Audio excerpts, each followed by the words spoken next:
बिस्मिल्लाहिर्रहमानिर्रहीम। हदीस मुबारक नबी पाक सल्लल्लाहु अलैहि वसल्लम फरमाते हैं, जब अल्लाह पाक किसी बीमार की शिफा नहीं चाहता तो दुआ और मरज़ के दरमियान एक फरिश्ते के ज़रिए आर कर देता है। जो दुआ मरज़ तक नहीं पहुंचती और उसको शिफा नहीं होती। और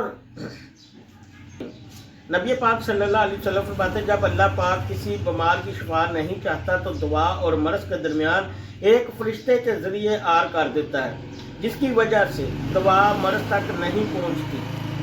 और जब शिफा का इरादा होता है तो वो पर्दा हटा दिया जाता है, जिससे दुआ मरज़ तक पहुंच जाती है और उसको शिफा मिल जाती है। ये सब कुछ अल्लाह के हाथ में है। जिसको चाहे शिफा दे, जिसको चाहे मौत दे, लेकिन मौत और ज़िंदगी सिर्फ और सिर्फ अल्लाह के हाथ में है।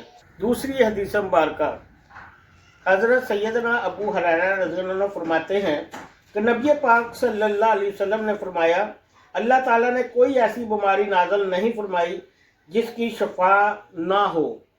पहले शफा फिर बीमारी। बुखारी जिल्द नंबर 4 और सफ़ा नंबर 116 हदीस 5676।